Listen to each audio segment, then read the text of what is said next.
సరే వాళ్ళ ప్రసారం వాళ్ళు చేసుకుంటున్నాను. భారీ గట్టు కూడా తన్ని వచ్చింది. కొద్దిగా రాజకీయాలు చేయకుండా నీతి రాజకీయాలు చేయమని చెప్పండి. వాళ్ళకి అలవాటు కొద్దిగా రాజకీయాలు, రౌడీయిజం చేయటం. మేము ఆ రోజు మా ఇంటి దగ్గరకు వచ్చినా కూడా ఎలక్షన్ టైం మేము అనకూడదు అని, సరే ఎవరి ప్రసారం వాళ్ళది ఎవరికి వాళ్ళకు ఉంటుందని మేము ప్రశాంతంగా ఉన్నాం. ఈరోజు సిరిగిరిపాటు మేము వచ్చాము. ఏ ఊరైనా వెళ్తాం, సిరిగిరిపాటు మేము ప్రశాంతంగా చేసుకుంటాం. ఊళ్ళో వాళ్ళని అడగమనండి, మేము ఏమన్నా గొడవ చేసామా, మేము వెళ్ళిన ఇంటికి వాళ్ళు తీసుకెళ్ళిన ఇళ్ళకి వెళ్ళి మేము ఫ్యాన్ గుర్తుకు ఓటేయండి అమ్మా అని అడుగుతున్నాం. మేము అంతకు తప్పితే మేమేం ఏమన్నా గొడవలు చేసామా? మా పక్కన వచ్చిన వాళ్ళు వాళ్ళని ఏమన్నా వాళ్ళ ఊళ్ళో వాళ్ళని ఒక మాట అన్నారేమో కనుక్కోమనండి. పోలీసులు వైఎస్ఆర్ పార్టీ వాళ్ళకి అండగా అంటున్నారు. ఇప్పుడు ఎస్పీ సమాధానం చెప్పాలా?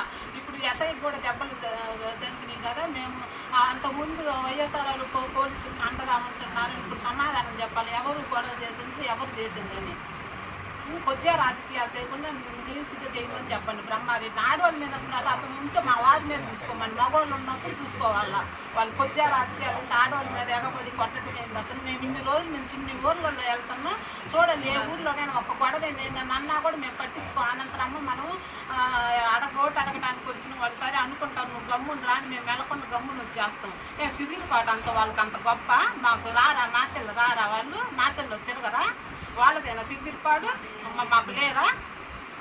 నీతికి చేయమని చెప్పండి బ్రహ్మారెడ్డికి. వాళ్ళకి మట్టలు చేసే అలవాటు, ఆడవాళ్ళ మీద ఎగబట్టం చేయటం వాళ్ళకి అలవాటు.